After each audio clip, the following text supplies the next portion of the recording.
Coucou, c'est Malou. Recoucou. Donc, c'est ma troisième vidéo. Enfin, ouais, ça dépend si vous allez sur TikTok ou YouTube. Mais en tout cas, c'est la troisième vidéo que je fais. Donc, c'est une canalisation. J'ai des choses à vous transmettre pour les masculins divins. Il y a des masculins divins qui ont fermé leur cœur, qui ont refusé une relation d'amour, une personne qu'ils viennent de connaître ou qu'ils ont connue récemment ou qu'ils ont connue il y a plusieurs années. Ils ont refusé cet amour, ils le refusent encore, parce que d'abord, premièrement, ils n'y croient pas. Pourquoi ? Parce qu'ils n'ont pas guéri un amour du passé. Donc les féminines divines, voilà, je vous révèle cela. Vos masculins divins, nos masculins divins ne sont pas guéris d'un amour du passé. Et pour beaucoup d'entre eux, ils ont même pu faire des mariages d'arrangement. C'est pas tous les masculins divins, mais beaucoup. Pour beaucoup, ils ont fait poussés par la famille, par des amis, par le système, par une société. Ils ont fait des mariages d'arrangement. Mais pourquoi ils ont pu le faire ? C'est parce que ils ont fermé leur cœur. Donc, ne croyant plus à l'amour, parce qu'ils ont été déçus. Dans le passé, il y a une femme qu'ils ont aimée, véritablement aimée, qui les a quittés. Et ils avaient donné tout leur cœur dans cette relation d'amour. Ils n'auraient jamais cru qu'elle les quitterait, qu'elle le quitterait. Donc cela veut dire qu'ils ont investi tout leur amour, tout leur cœur, toute leur foi dans cette relation-là. Ça veut dire qu'ils y ont laissé leur pouvoir personnel. Parce que je vous explique quelque chose. Dans une relation d'amour, évidemment, quand on n'a pas d'expérience spirituelle, parce que ça, c'est ça l'évolution spirituelle, c'est comprendre que c'est quand on passe par la souffrance, on comprend que c'était de la dépendance affective, c'est écrit là, dépendance affective. Et comment on peut vivre une dépendance affective ? C'est justement parce que si on donne tout à la personne, on y croit, on est convaincu que cet amour ne s'arrêtera jamais, mais le jour où il va s'arrêter, vous allez énormément souffrir parce que vous avez donné votre pouvoir personnel. Et donc, ça demande une maturité spirituelle. Ça ne veut pas dire que vous n'êtes pas mûr. Comprenez bien ce que je vous explique, parce que moi, je suis passée par là. J'ai vécu la souffrance émotionnelle. J'ai vécu la dépendance affective. Et j'ai dû guérir cette dépendance affective. J'ai dû la guérir. J'étais obligée. Parce que sinon, j'allais dépérir. Sinon, je pourrais jamais rencontrer quelqu'un d'autre. Vous voyez ? Quand on guérit pas d'un amour, on peut pas rencontrer quelqu'un d'autre. On peut pas accorder à nouveau notre confiance. Donc, il faut guérir de... 3 minutes 33, on m'a fait poser les yeux dessus, vous voyez. Il faut guérir de cette dépendance affective. Comment ? Il ne faut plus s'investir à 100% dans une relation. Vous pouvez aimer quelqu'un, mais de là à croire que votre relation, elle va être... pas le mot définitive, toujours durable, quoi, définitive. Non, faut pas penser comme ça. C'est là vous donnez votre pouvoir personnel quand vous faites ça. Personne ne peut savoir si la relation va durer ou pas. Parce que toutes les relations sont karmiques. Nous avons dans les relations humaines, et particulièrement dans les relations de couple, à évoluer spirituellement, à reprendre notre pouvoir personnel. Aimer, c'est un échange. C'est pas je te donne tout. Non. Si toi tu donnes, l'autre doit te donner. Doit, c'est pas une obligation, mais c'est un échange, l'amour vrai.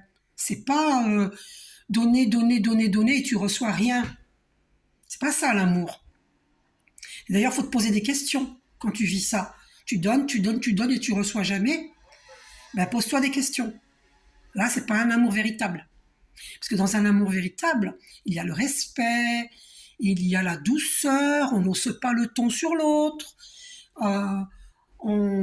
on attend de trouver, de pouvoir dialoguer autour d'un pot, autour d'un dîner à l'extérieur, dans un terrain neutre.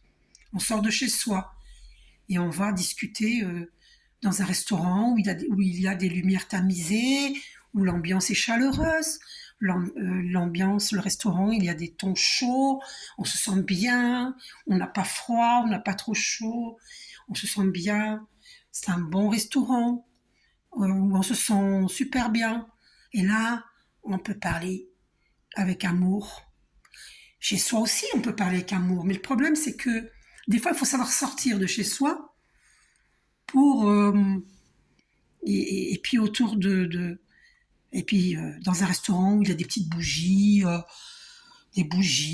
voilà, blanches ou rouges ou roses, peu importe, une bougie allumée à chaque table, où il y a une ambiance discrète, où vous pouvez parler, vous pouvez vous mettre à l'aise et parler, ouvrir votre cœur et dire votre vérité. Et là, vous allez dialoguer, voyez. Et là, vous allez découvrir au fil du temps avec la connaissance, au niveau du dialogue, vous allez découvrir ce que l'autre pense, ce que l'autre veut, si l'autre a souffert dans son passé. Et l'autre va découvrir si vous avez souffert dans votre passé, etc. Et vous allez comprendre votre histoire. Et vous n'allez pas donner votre cœur comme ça à 100%. Laissez toujours une petite marge. Vous comprenez ? Parce que vous ne connaissez pas véritablement la personne. Elle peut vous tromper, elle peut vous trahir, elle peut vous mentir. Donc c'est grave de donner sa confiance à 100%. Voyez ? Et de toute façon, la confiance, ça ne se donne pas. Ça s'acquiert avec le temps. La confiance est trop précieux. On ne donne pas sa confiance à n'importe qui. Sinon, on peut être poignardé. Alors attention, hein, poignardé, c'est pas au sens concret, c'est pas au sens, comment dire, c'est symbolique hein, quand je dis ça. La carte de la trahison qui était sortie là, eh bien, ouais, c'est représenté par un coup de couteau dans le dos. Donc, ne donnez pas votre confiance à 100%. La confiance s'acquiert avec le temps. Donc, il y a des masculins divins qui ont fermé leur cœur. Et ils sont attirés par leur féminine divine. Mais comme ils ont vécu par le passé un amour, eh ben, cette personne qu'ils aimaient les a quittés. Peut-être même sans explication. Ben, du coup, lui, il fait pareil. Ça explique pourquoi il le fait à la féminine divine. Et aujourd'hui, il est en souffrance émotionnelle parce qu'il sait qu'il fait souffrir sa féminine divine. Et il découvre que pourquoi il fait ça, parce que lui-même est en souffrance émotionnelle, parce que c'est quelque chose qu'il refusait de voir jusque-là. Et là, il le découvre. Vous vous rendez compte ? Donc là, des masculins divins vivent la souffrance émotionnelle.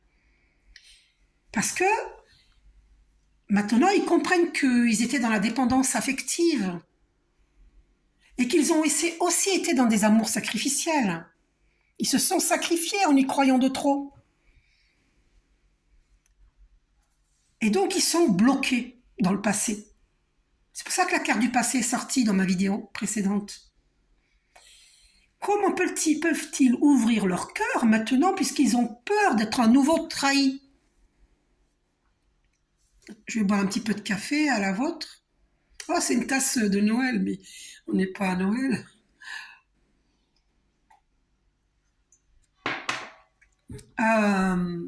Donc ils ne s'investissent pas dans leur nouvelle relation par peur de souffrir à nouveau. Voilà les féminines divines. Pourquoi nous, on a souffert avec nos masculins divins ?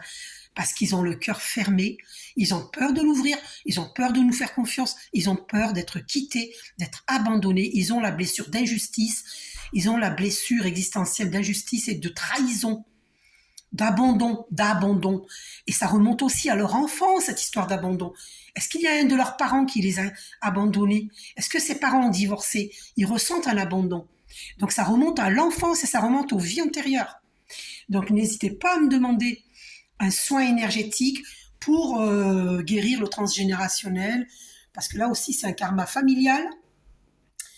Donc n'hésitez pas à me demander un soin énergétique pour vous aider, pour purifier, pour équilibrer tous vos corps, tous vos chakras, tous vos corps et équilibrer le karma. Bisous.